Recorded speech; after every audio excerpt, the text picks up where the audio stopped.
Hello everyone, welcome to Tushara education. आज हम next chapter के बारे में डिस्कस करेंगे। फिजिकल केमिस्ट्री का नेक्स्ट चैप्टर है हमारा केमिकल काइनेटिक्स। इसके पहले हमने कौन सा देखा था? इलेक्ट्रोकेमिस्ट्री। ठीक है, उसमें केमिकल रिएक्शन के बारे में देखा था, केमिकल कैसे सेल वर्क करता है। क्लियर है? अब केमिकल काइनेटिक्स में हम ये देखेंगे केमिकल काइनेटिक्स क्या है। It is a branch of science that deals with the rate of chemical reaction। क्या बताता है ये? किसी भी केमिकल रिएक्शन का क्या बताता है? रेट बताता है कि कितने जल्दी वो रिएक्शन हो रही है, स्लो हो रही है, फास्ट हो रही है, कैसी हो रही है, उसके पूरे मैकेनिज्म के बारे में अगर कोई बताता है तो कौन बताता है? काइनेटिक्स। क्लियर है? उसके अलावा रिएक्शन को कौन से फैक्टर अफेक्ट्स करते हैं, ये सब भी कौन बताता है? काइनेटिक्स। क्लियर हो रहा है? मतलब क्या समझ में आ रहा है? इस चैप्टर में हम क्या देखेंगे कि कोई भी अगर केमिकल रिएक्शन अगर हो रही है, तो केमिकल रिएक्शन अगर हो रही है तो वो किस, उसका रेट किसके ऊपर में डिपेंड करेगा। मतलब रिएक्टेंट से जो प्रोडक्ट बन रहा है तो किस वे से वो चेंज होगा, ये सब हम कहाँ देखेंगे? काइनेटिक्स में। क्लियर हो रहा है?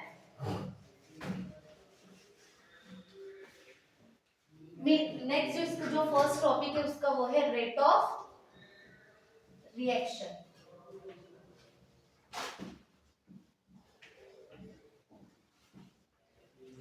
रेट ऑफ रिएक्शन क्या होता है? कुछ समझ में आ रहा है? रेट ऑफ रिएक्शन से रिएक्शन कैसी होती है? अगर कोई रिएक्शन, हम जनरल रिएक्शन की बात करें, टाइम के साथ होती है। करेक्ट। और टेम्परेचर लगता है, और उसके पार्टिकल साइज। बढ़िया। और रेट, उसके मतलब कौन से इसमें है। अब मुझे बताओ, रिएक्शन हो रही है तो दो चीजें इन्वॉल्व होता है, एक तो रिएक्टेंट लगेगा, एक तो प्रोडक्ट। फॉर एग्जांपल अगर मैं बात करूं, ए रिएक्टेंट था, वो बी प्रोडक्ट में बना। क्लियर हो रहा है?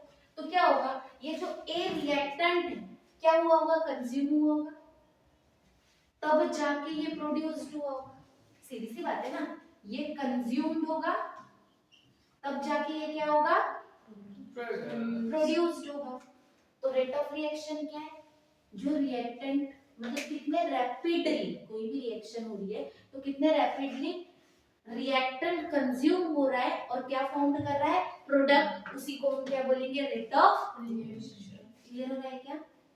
क्या होगा? The rate of reaction describe how rapidly reactant are consumed और the product are formed. Clear हो रहा है?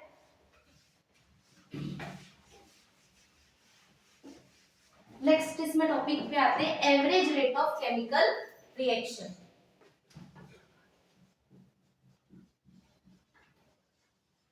Average rate of chemical reaction. अब जैसे कि बात की रिएक्टेंट से प्रोडक्ट बनने के लिए कुछ तो टाइम लगा होगा, कुछ तो कॉन्सेंट्रेशन में चेंज आया होगा।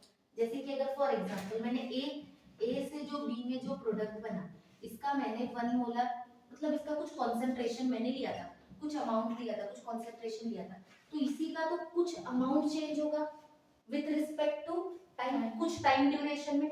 उसी को हम क्या बोलेंगे? Average rate of chemical reaction. एक minute, average rate of chemical reaction.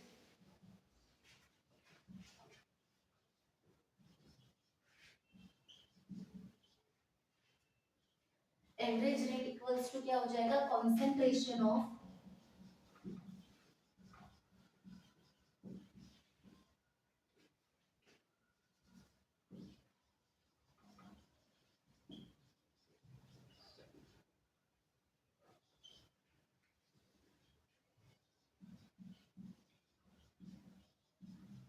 क्या होगा? Concentration of reactant species divided by time taken.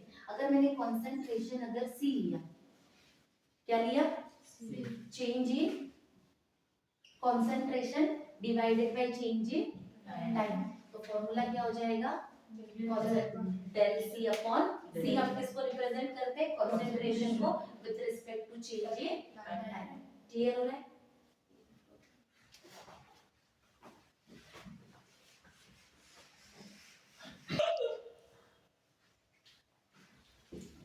Average rate of reaction. क्या देखा अभी हमने एवरेज रेट ऑफ रिएक्शन में?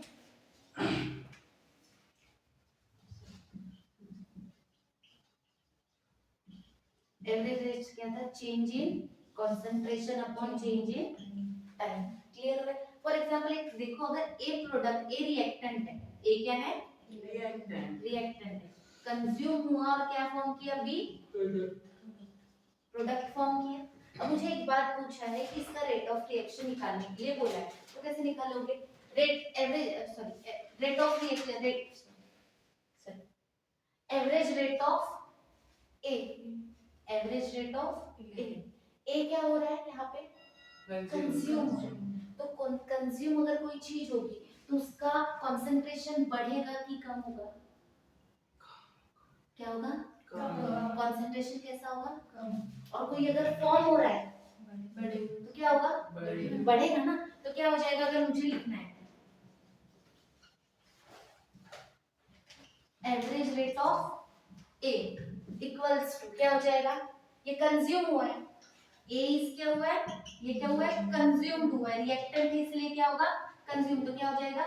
Minus concentration of A upon change in time. यही होगा पक्का? अगर मुझे वही पूछा है average rate of B, B क्या हुआ है? प्रोड्यूस्ड हुआ है, तो प्रोड्यूस्ड होगा तो क्या आ जाएगा? प्लस आएगा, बढ़ेगा ना, तो क्या आ जाएगा? Upon T. क्लियर हो रहा है? तो एवरेज रेट ऑफ रिएक्शन क्या हो जाएगा यहाँ पे?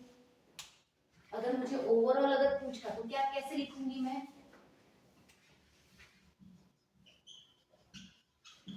एवरेज रेट ऑफ रिएक्शन क्या हो जाएगा?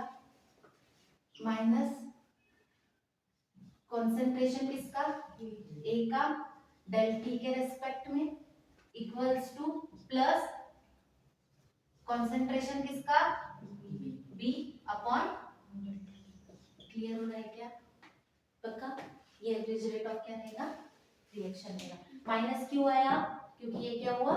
कंज्यूम हुआ, इसका कंसंट्रेशन क्या होगा? कम होगा ना, और ये बना तो इसका कंसंट्रेशन बढ़ेगा। क्लियर है यहाँ तक? Next, instantaneous rate of reaction.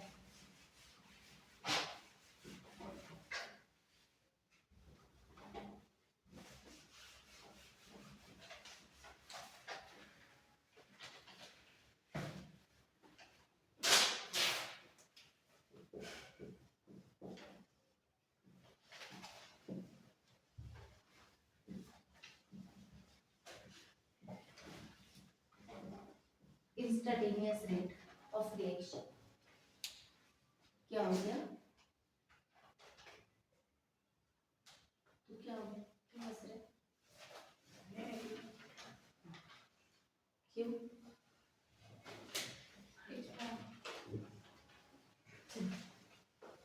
Instantaneous rate. अब टाइम के रिस्पेक्ट में अगर हमने कोई टाइम इंटरवल लिया, एक एक वेट ऑफ टाइम इंटरवल, जैसे मैंने t1 t2 ऐसे इंटरवल ऑफ टाइम में अगर मुझे रेट ऑफ रिएक्शन बोला तो किस बेस पे? मुझे एक बात बताओ, पहले ग्राफ देखो।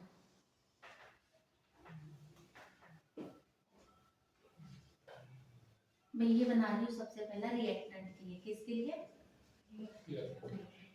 ये क्या है?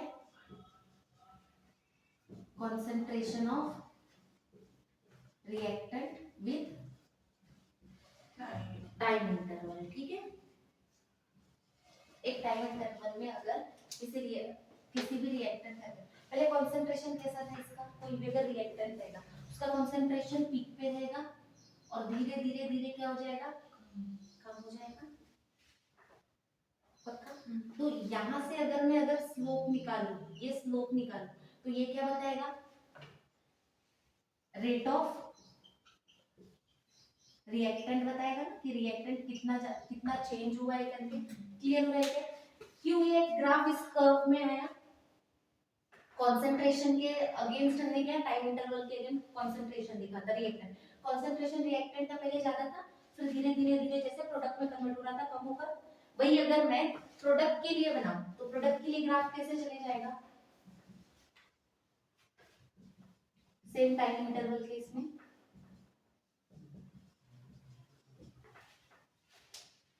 पहले कंसंट्रेशन 0 था ना, अभी कुछ बना ही नहीं है, तो क्या होगा, कंसंट्रेशन धीरे धीरे बढ़ेगा। क्लियर हो रहा है क्या?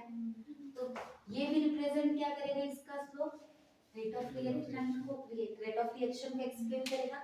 तो इंस्टेंटेनियस रेट ऑफ रिएक्शन क्या आएगा, किसी टाइम इंटरवल में रिएक्टेंट कैसे उसका कंसंट्रेशन किस वे से कम होता है और प्रोडक्ट का कंसंट्रेशन बढ़ता है with respect to time interval, वही क्या बताता है आपको, इंस्टेंटेनियस रेट। एक स्मॉल अमाउंट में, मतलब स्टेप ऑफ कोई भी रिएक्शन कैसी होती है, स्टेप कोई एक होता है कि डायरेक्ट रिएक्टेंट टू प्रोडक्ट में कन्वर्ट हो जाता है, कुछ कुछ रिएक्शंस ऐसी होती है कि जिसको मल्टीपल स्टेप्स लगते हैं होने के लिए। क्लियर हो रहा है? जैसे कि ये देखो,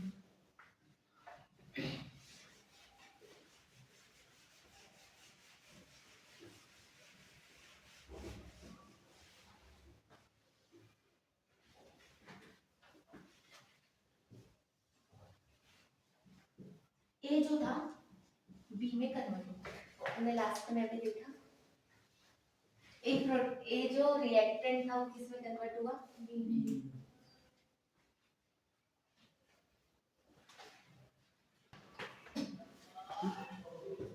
अभी इधर देखो, इंस्टेंटेनियस रेट क्या होगा, रिएक्टेंट या जो प्रोडक्ट डिफरेंट टाइम इंटरवल में उनके कंसंट्रेशन में जो चेंज आएगा वो क्या होगा, instantaneous rate of reaction. Clear हो रहा है? जैसे कि फॉर एग्जांपल यहाँ देखो, ए रिएक्टेंट था, वो बी प्रोडक्ट में चेंज हुआ। क्लियर हो रहा है? अब मुझे एक बात बताओ, ए रिएक्टेंट है तो कंज्यूम होगा, बी प्रोडक्ट है तो प्रोड्यूस होगा, तो मुझे rate of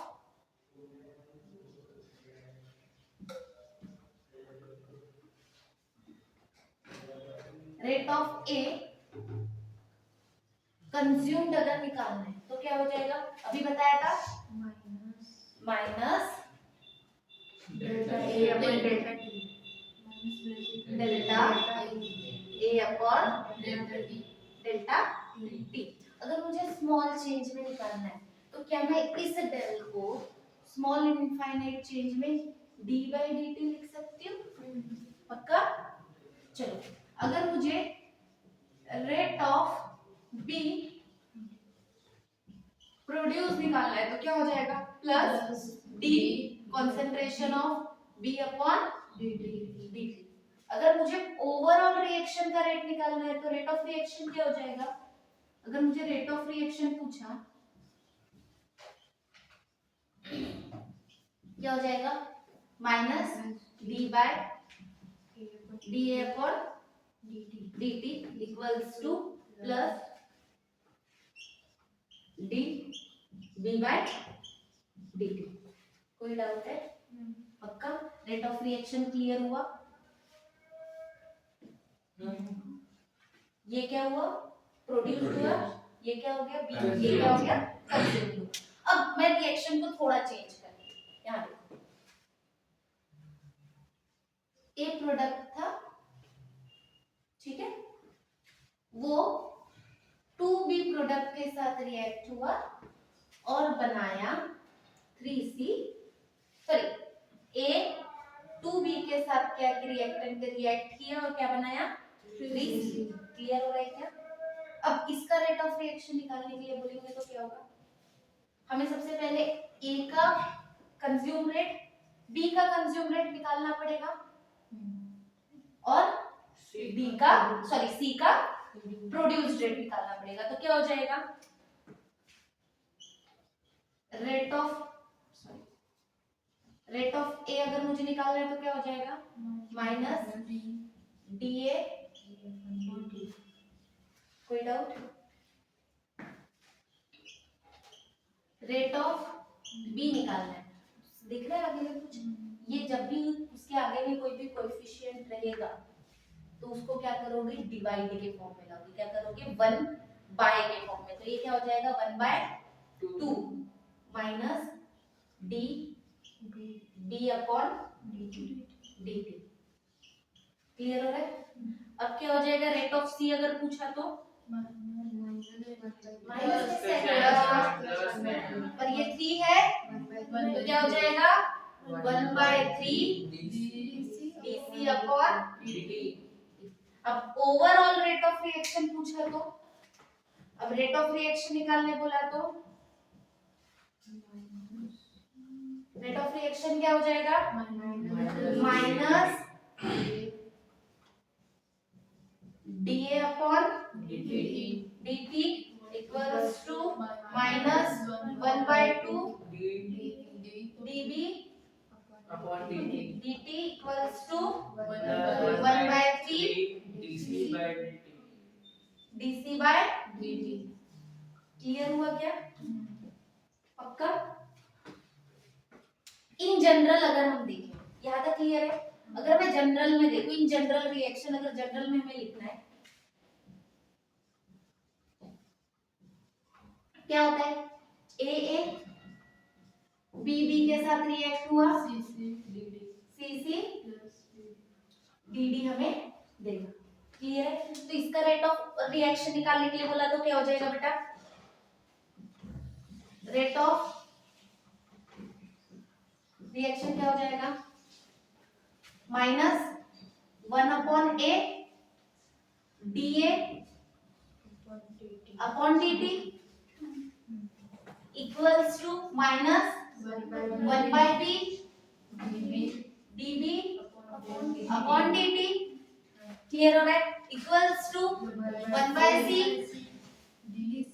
dc upon dt equals to 1/d dt dd upon dt। Clear हो रहा है क्या? याद रहेगा अगर किसी का रेट ऑफ रिएक्शन निकालने के लिए बोला तो इसी बेस पे जनरल पे करोगे, जो दिया रहेगा उसी के बेस पे निकालना है। क्लियर हो रहा है क्या? पक्का?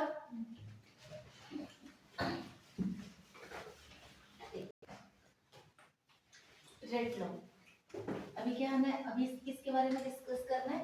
रेट ऑफ रिएक्शन क्लियर हुआ। अब नेक्स्ट टॉपिक है आपका rate law.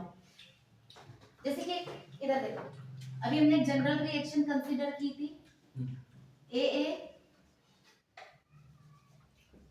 Plus B B क्या फॉर्म होगा c c dd क्लियर हो रहा है?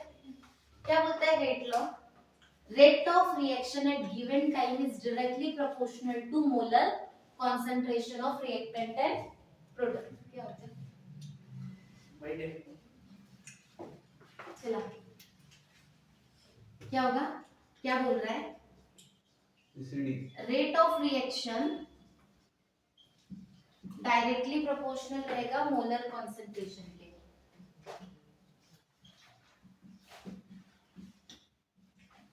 क्लियर हो रहा है?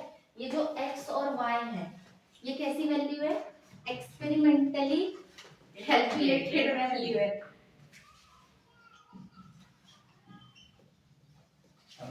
एक्सपेरिमेंटली कैलकुलेटेड है, ठीक है? देन हो रहा है, क्या बोल रहा है, rate of reaction molar concentration के कैसे है, डायरेक्टली प्रोपोर्शनल है। तो क्या हो जाएगा, rate of reaction equals to k a raised to the power x v y के इक्वल जाएगा। k क्या हो जाएगा, रेट कांस्टेंट भाई, रेट ऑफ रिएक्शन है ना, तो क्या हो जाएगा ये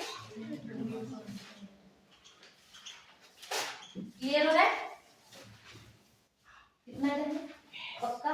क्या बोला rate law, rate of reaction at given time is directly proportional to molar concentration of reactant। Clear हो रहा है?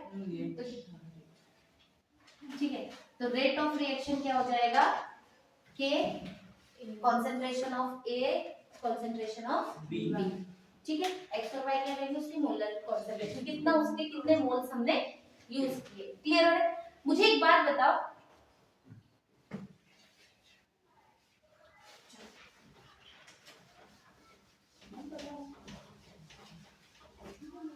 यहाँ देखो अगर मैं x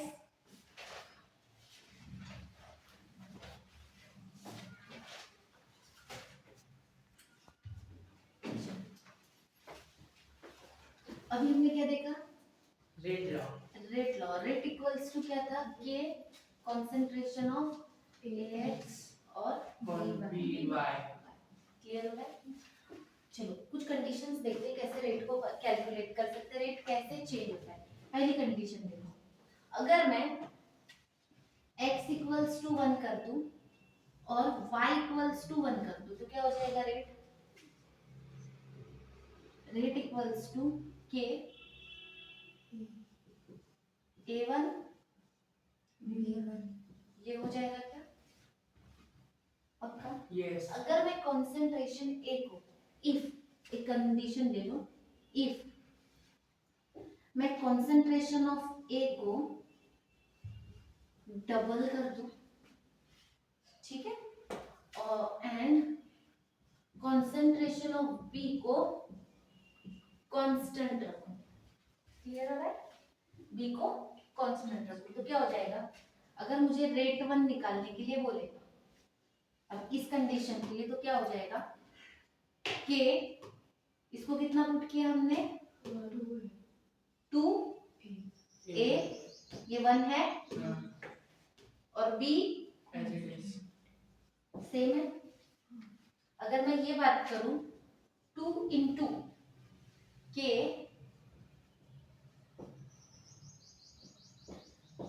ये तो रेट के इक्वल है, तो यहाँ पे जो रेट 1 है कितने से डबल हो जाएगा, 2 फैक्टर से डबल हो जाएगा। क्लियर हुआ के लिए क्या किया हमने, x को और y को 1 कंसीडर किया और जो a का जो कंसंट्रेशन था उसको डबल किया, तो रेट में क्या फर्क आया, रेट डबल हो गया, 2 फैक्टर से बढ़ गया। क्लियर हो रहा है। नेक्स्ट सेकंड कंडीशन देखो, अगर मैं x इक्वल्स टू 2 बोलूं और y equals to 2, y equals to 1 consider करते क्या पहले, हाँ y इक्वल्स टू 1 कंसीडर करो। क्लियर है। अब क्या होगा रेट, k a2 और y B1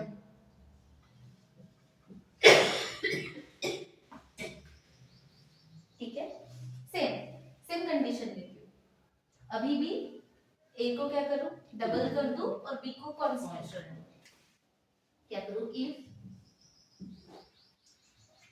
concentration of a कितना कर दूं मैं, 2a and concentration of b को मैं क्या कर रख दूं, कांस्टेंट। ठीक है, तो अगर मुझे रेट 1 निकालना है, ठीक है, क्या हो जाएगा, k 2a raised to the power 2 है, तो ये पूरे इसके लिए भी रहेगा, इस पूरे कंसंट्रेशन के लिए रहेगा। b कितना है, 1, तो क्या हो जाएगा यहाँ पे 4 k, ये 2 2 ये 4 हो जाएगा ना, 2 रेस्ट टू द पावर 2 4 हो जाएगा और k a2 ये तो रेट के इक्वल है, कितने फैक्टर से बढ़ा, अभी रेट कितने फैक्टर से बढ़ा, 4। क्लियर हो रहा है क्या। अगर हम इनमें या कंसंट्रेशन में थोड़ा भी चेंज आ रहा है तो इस कंडीशन में 4 फैक्टर से बढ़ा है, तो समझ में आ रहा है रेट किस वे से चेंज हो सकता है। अगर हम मॉलिक्यूलरिटी ऑर्डर बढ़ा दें तो भी रेट में चेंज आ सकते हैं। ये दो कंडीशन क्लियर है। थर्ड,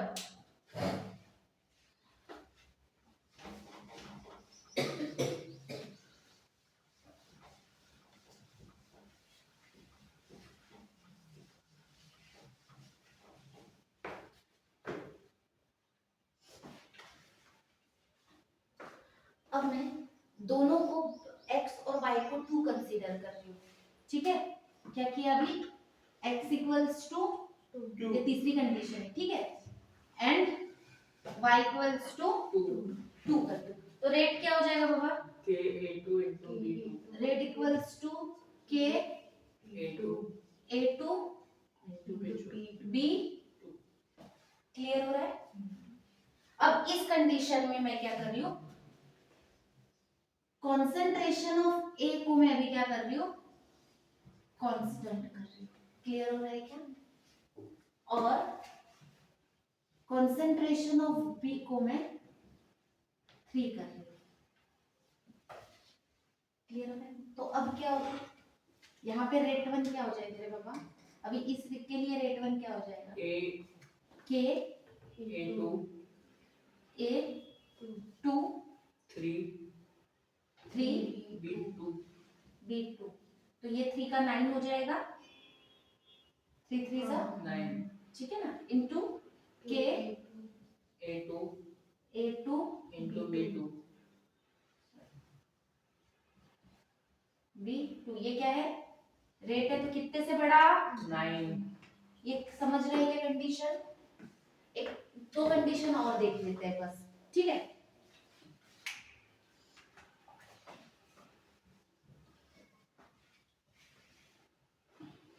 अगर मैं x को 0 कंसीडर करूं, क्या कंसीडर करूं? x और y दोनों को एक पहले एक ही रिएक्शन, सिंपल रिएक्शन में देखो।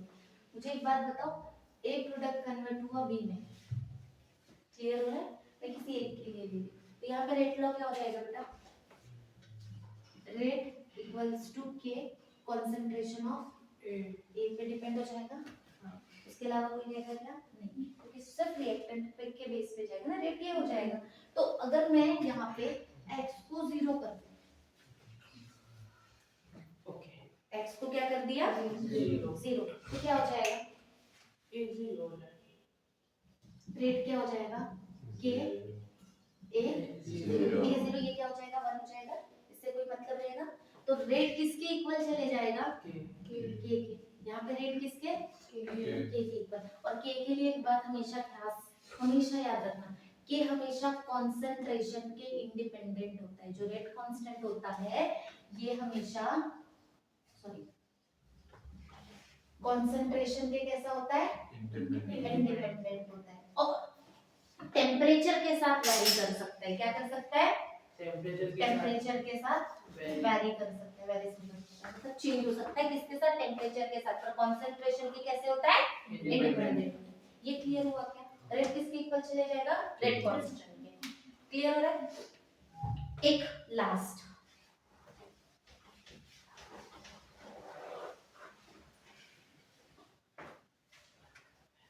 अगर मैं x को लेस देन 0 कर दूं, x को लेस देन क्या हो जाएगा? किसका है?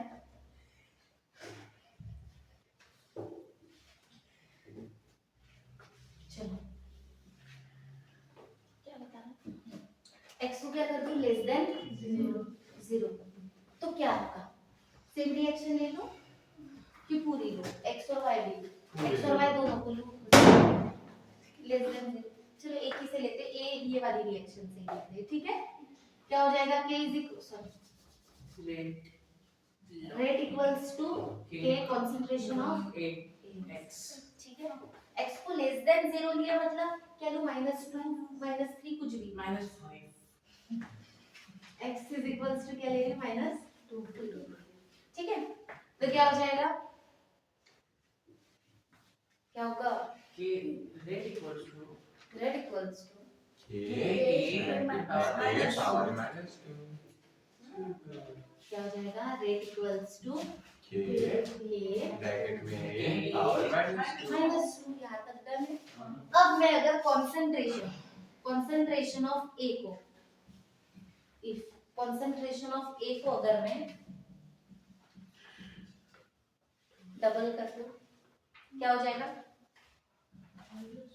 rate rate 1 equals to K K 2A to the power 2 minus 2 into ठीक है? तो मुझे एक बात बताओ, के -4 K -4 कौन बोला? 4 आएगा 4 आएगा क्योंकि 2 का स्क्वायर और कैसे आएगा ये भी बता। वो पॉजिटिव स्क्वायर -2 है। -4 -2 वाह, स्क्वायर माइनस में जाता है ना। नहीं हाँ वही 4 इधर देखो, 2 इधर देखो, इससे कोई दिक्कत है, इससे हमें तो कोई मतलब ही नहीं है, रेट हो गया। ठीक है, चेंज किस पे आ रहा है हमारा, 2 हो जाएगा, यही होगा। इसको मैं ये लिख सकती हूँ, प्यारे बाबा, यस लिख सकते हैं। क्या हो जाएगा, और ये क्या हो गया हमारा रेट, ये तो रेट हो गया ना। ठीक है, तो क्या हो जाएगा 1/4, मतलब अभी जो रेट है वो 1/4 फैक्टर से क्या हो गया, डिक्रीज हो गया। यहाँ पे क्या हो गया, अगर ये बात समझ में आ रही है, अगर x की वैल्यू और लेस देन 0 हो जाए तो कंसंट्रेशन कैसे हो जाएगा रे बाबा, डिक्रीज हो जाएगा।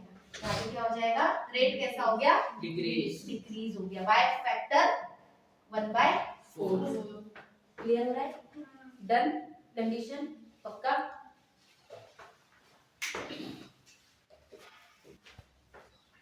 नेक्स्ट टॉपिक पे आते हैं, ऑर्डर ऑफ रिएक्शन।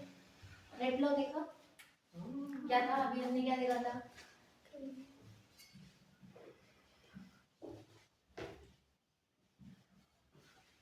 ठीक है। रेट ऑफ रिएक्शन क्या हो जाएगा, यहाँ पे रेट इक्वल्स टू के कंसंट्रेशन ऑफ AX और B। क्लियर हो रहा है।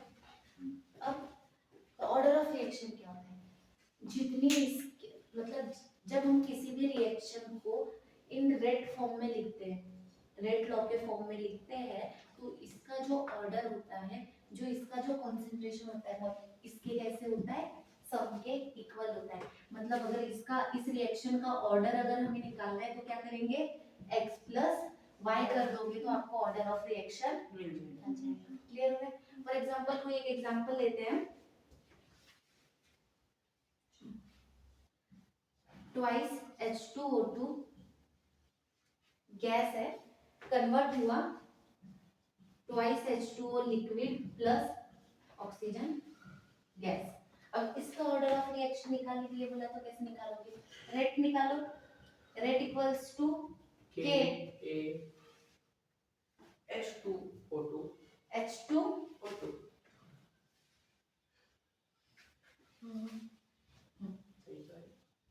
अब ये कोफिशिएंट में लिखना है, कंसंट्रेशन पावर कितने प्रोडक्ट कितने यूज हुए यहाँ पे, एक ही है पक्का। तो इसका ऑर्डर क्या जाएगा, x की वैल्यू कितनी दी हूँ मैंने यहाँ पे, 2 नहीं 1 यहाँ कुछ लिखा है,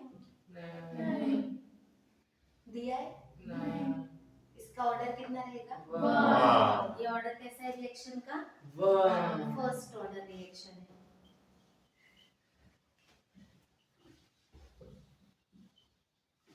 दूसरा एग्जांपल देखो,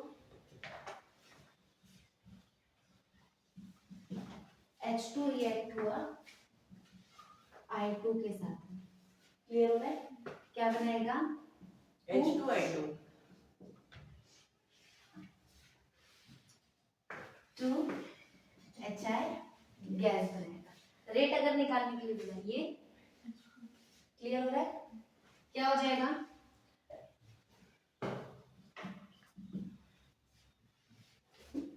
K H2 I2 1 क्या हो जाएगा x1, इसका क्या हो जाएगा 2। ये रिएक्शन कैसी है, सेकेंड ऑर्डर है, 2 आया ना, ऑर्डर कितना आया, x प्लस y कितना होगा, 1 + 1 = 2। ऑर्डर ऑफ रिएक्शन क्या है, सेकंड ऑर्डर मतलब ऑर्डर 2 है। क्लियर हो रहा है क्या, क्योंकि यहाँ पे H2 भी फर्स्ट ऑर्डर है और I2 भी फर्स्ट ऑर्डर है, तो दोनों ऐड होंगे तो क्या बनाएंगे, सेकंड ऑर्डर। क्लियर हो रहा है बस।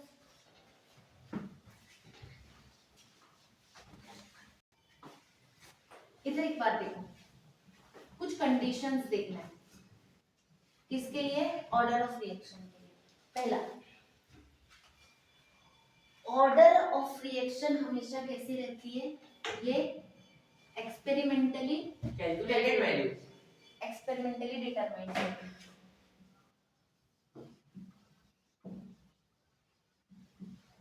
ठीक है। Second, order of reaction zero भी हो सकता है, फ्रैक्शन में भी हो सकता है। क्या हो सकता है, ऑर्डर of reaction. जीरो भी हो सकता है और फ्रैक्शन फ्रैक्शन भी हो सकता है या इंटीजर भी हो सकता है। समझ रहे हैं? Yes.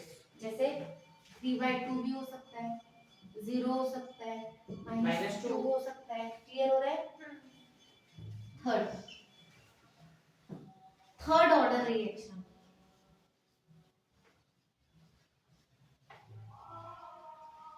मतलब रिएक्शन का ऑर्डर 3 बहुत कैसा होता है, रेयर होता है। बहुत कम देखने को मिलता है किसी भी रिएक्शन का ऑर्डर क्या 3।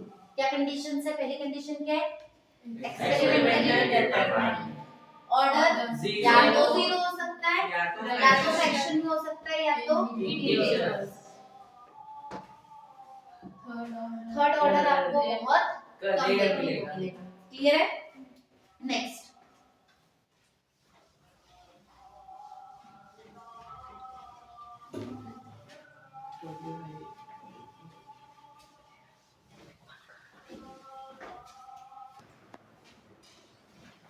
जो गिवन रिएक्शन दी हुई है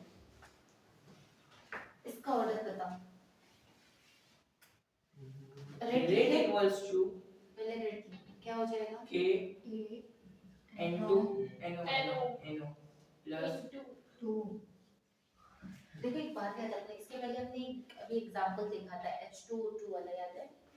इसके पहले हमने उसका ऑर्डर फर्स्ट बताया था, पर देखने में वो ऑर्डर कैसा था, सेकेंड। पर एक्सपेरिमेंटली उसका ऑर्डर कैसे आ रहा था, फर्स्ट। पर ऑर्डर आप क्या देखोगे, फ्रंट में जो लिखा रहेगा ना, उसी के बेस पे हम मोस्ट प्रोबेबली क्या देखते हैं, किसी भी रिएक्शन का क्या देखते हैं, ऑर्डर देखते हैं। चलो जैसे कि ये देखो,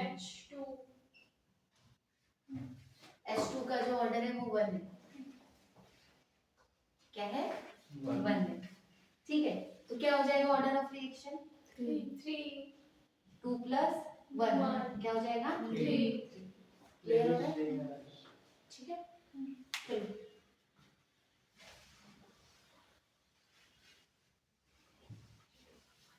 अब नेक्स्ट आते हैं एलिमेंटरी रिएक्शन।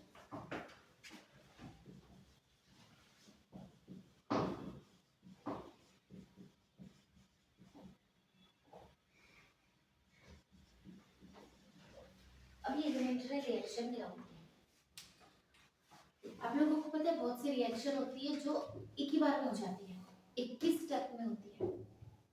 ऐसी रिएक्शन को हम क्या बोलते हैं, एलिमेंटरी रिएक्शन, जो एक ही स्टेप में क्या हो जाए, खत्म हो जाए। फॉर एग्जांपल देखो, मैं एक एग्जांपल लिख रही हूँ। O3 क्या है, ओजोन कन्वर्ट होता है ऑक्सीजन प्लस ओजोन। क्लियर हो गया? ये रिएक्शन कैसी हुई, एक ही स्टेप में हुई, तो ये रिएक्शन कैसी है, एलिमेंटरी रिएक्शन। एक और एग्जांपल, C2H5I गैस फॉर्म में ये कन्वर्ट हुआ C2H4 प्लस HI, एक स्टेप में हुआ। ये भी कैसी रिएक्शन है, एलिमेंटरी रिएक्शन। बट याद करो थर्मोडायनेमिक में हमने अमोनिया का फॉर्मेशन देखा था, कितने स्टेप में थी, 2 स्टेप रिएक्शन थी। पहली स्टेप हुआ, फिर सेकेंड स्टेप हुआ था, 2 स्टेप थी। मतलब अमोनिया बनने के लिए 2 स्टेप हुई, तो वो दोनों स्टेप मिला के वो एलिमेंटरी है क्या, नहीं। ठीक है, एलिमेंटरी रिएक्शन क्या होती है, जो सिंगल स्टेप में करना। क्लियर हो रहा है? इसमें कोई डाउट? आगे देखते हैं मॉलिक्यूलैरिटी।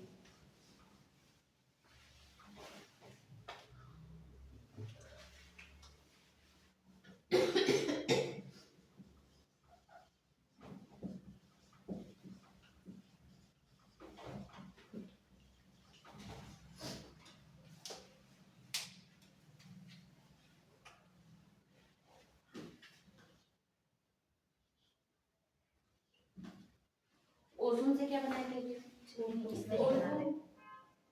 एक रिवर्स रिएक्शन लेते हैं फिर से।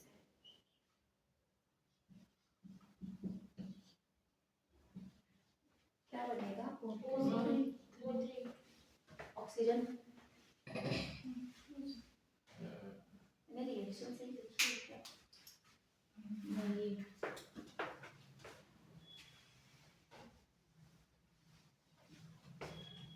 रिएक्शन गलत है, इधर देखो।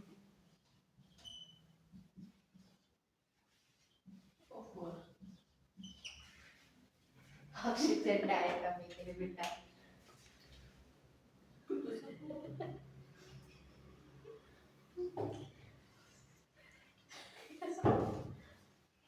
सा फोर कैसे?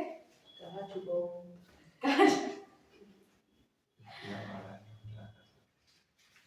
छोड़ो, इधर देखो क्या बता रहा है, मॉलिक्यूलैरिटी। अब ये डिपेंड क्या रहेगी? डिपेंड रहेगी मॉलिक्यूल्स पे। जितने नंबर ऑफ मॉलिक्यूल्स रिएक्टेंट में यूज होंगे उतनी मॉलिक्यूलैरिटी रिएक्शन की रहेगी। समझ रहा है क्या? अब मुझे एक बात बताओ, इस रिएक्शन में मैंने कितने मॉलिक्यूल्स यूज किए? 2 एक, दो यूज किया। मॉलिक्यूलैरिटी क्या हो जाएगी? 2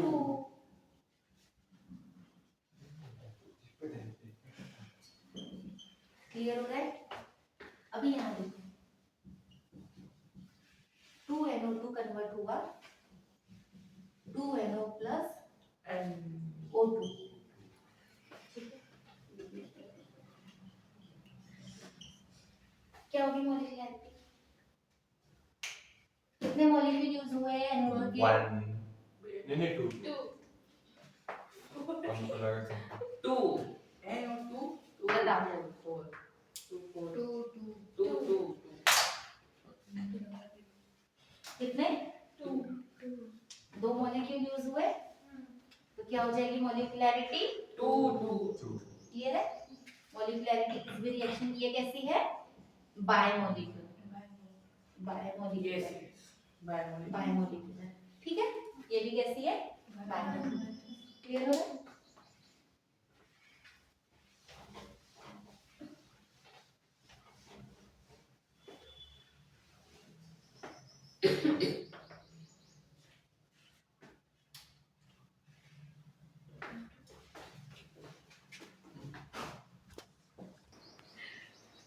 नेक्स्ट है order and molecularity of elementary reaction. अभी देखा था कुछ देर पहले एग्जांपल, C2H5 कन्वर्ट हुआ C2H4 और HI। क्लियर हो रहा है? अगर इसका रेट लिखने के लिए बोला तो कैसे लिखोगे? Rate equals to K C2H5I, यही होगा ऑर्डर उसका। अब यहाँ से इस रिएक्शन से बताओ इसका ऑर्डर क्या है रे बाबा? फर्स्ट तो कैसी होगी? First order. क्या बोलोगे? first order मॉलिक्यूलैरिटी 1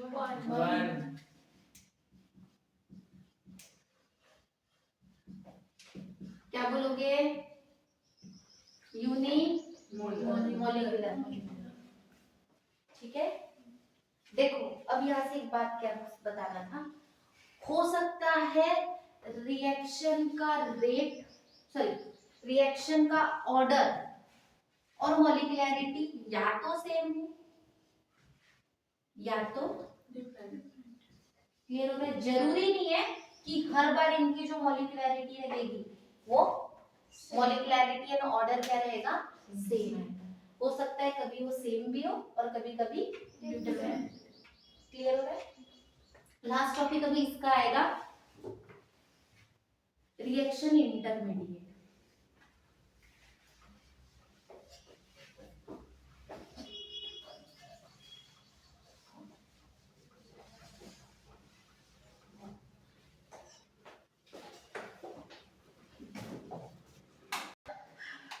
नेक्स्ट है रेट डिटरमाइनिंग स्टेप। अभी हमने एलिमेंट्री रिएक्शंस के बारे में पढ़ा जो एक स्टेप में हो जाती है, पर कुछ कुछ रिएक्शन ऐसी होती है जो मल्टीपल स्टेप्स में होती है। क्लियर है? तो जब मल्टीपल स्टेप में अगर कोई रिएक्शन हो रही है, फॉर एग्जांपल यहाँ पे देखो Na2Cl फॉर्म कर रहा है 2NO2Cl2। क्लियर हो रहा है? ये रिएक्शन जो हो रही है ये सिंगल स्टेप में नहीं होती, ये कितने स्टेप में हो रही है? 2 स्टेप। क्या हुआ पहले? NO2Cl, K1 मतलब रेट बना, रेट कांस्टेंट जो फर्स्ट रिएक्शन के लिए होगा, NO2Cl में, और ये रिएक्शन कैसी है? सेकंड क्या है?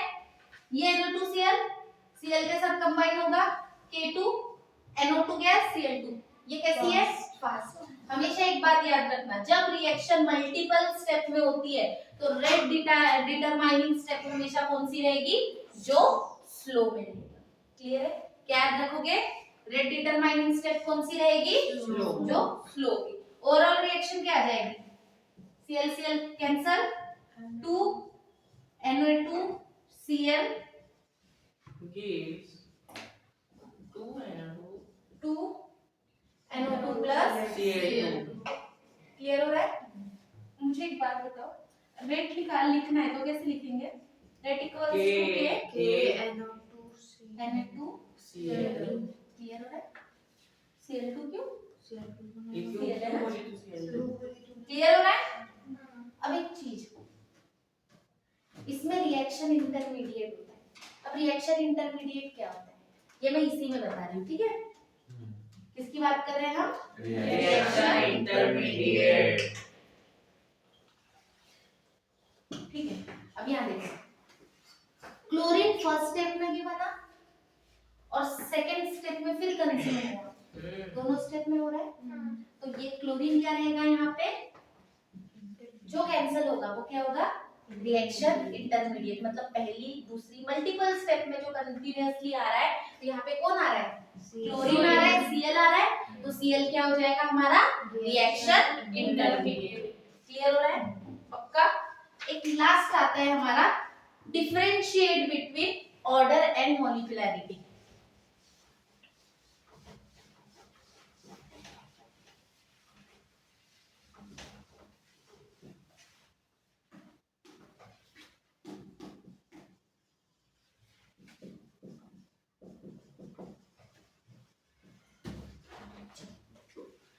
हमने पहले बोला था ऑर्डर क्या होता है? एक्सपेरिमेंटली डिटरमाइंड वैल्यू होती है। इसको हम कैसे निकालते हैं? एक्सपेरिमेंट से निकालते हैं, एक्सपेरिमेंटली डिटरमाइंड है। पर मॉलिक्यूलैरिटी कैसी थी? हमने रिएक्शन देखी और रिएक्शन से उसको आइडेंटिफाई किया, तो ये कैसी है? थ्योरेटिकली। क्लियर है? ये कैसी डिटरमाइंड वैल्यू है? ये एक्सपेरिमेंटल है और मॉलिक्यूलैरिटी थ्योरेटिकली। क्लियर हो रहा है? उसके अलावा अगर मैं बात करूं ऑर्डर कैसे निकालते हैं? ऑर्डर कैसे निकाल रहे थे हम? X plus Y। जो पावर था, सम ऑफ पावर कर रहे थे, एक्स एंड वाई को जो भी पावर आ रहा था, कंसंट्रेशन के ऊपर का जो पावर था उसको हम क्या कर रहे थे? ऐड कर रहे थे। तो हमें क्या मिल रहा था? ऑर्डर। ये क्या है? सम ऑफ पावर। ऑफ द और मॉलिक्यूलैरिटी क्या थी? जो कितने बार कंपाउंड है? Number of reactant molecule. मतलब रिएक्टेंट के कितने मॉलिक्यूल यूज हो रहे हैं उससे हम मॉलिक्यूलैरिटी निकालते थे बाबा। Yes ma'am, yes ma'am. Clear है ना? यस। नेक्स्ट एक चीज, ऑर्डर फ्रैक्शन हो सकता है, हाँ। जीरो हो सकता है, इंटीजर हो सकता है। ये क्या हो सकता है? जीरो हो सकता है, फ्रैक्शन में हो सकता है, इंटीजर हो सकता है। क्लियर है? पर मॉलिक्यूलैरिटी ना तो जीरो होगी ना तो फ्रैक्शन में होगी ना तो इंटीजर होगी। ठीक है? Only positive numbers. ठीक है। अब लास्ट, ऑर्डर निकालने के लिए हमें रिएक्शन को बैलेंस करने की जरूरत नहीं है, पर मॉलिक्यूलैरिटी निकालने के लिए We need to balance the equation. Reaction अगर बैलेंस नहीं भी रही तो भी हम ऑर्डर निकाल सकते हैं, पर अगर रिएक्शन बैलेंस नहीं रही तो मॉलिक्यूलैरिटी हम निकाल नहीं सकते। तो क्या चार पॉइंट है दोनों में? पहली तो ये एक्सपेरिमेंटल है, ये थेरेटिकल है, ये sum of order, sum of power है, ये number of reactant reactant. molecule। Zero fraction. Zero fraction इन ये हो No सकती zero है क्या? fraction, no integer. Reaction balance है, ये तो बड़ी- नहीं भी रही तो भी हम रिएक्शन का ऑर्डर निकाल सकते हैं, पर इस मॉलिक्युलैरिटी निकालने के लिए आपको रिएक्शन को सबसे पहले क्या करना पड़ेगा? Balance. बैलेंस करना पड़ेगा। क्लियर है? Yes ma'am. बाकी काम जितना भी है नेक्स्ट लेक्चर में देखेंगे, इंटीग्रेटेड रेट लॉ वगैरह इसके आगे का। Thank you so much.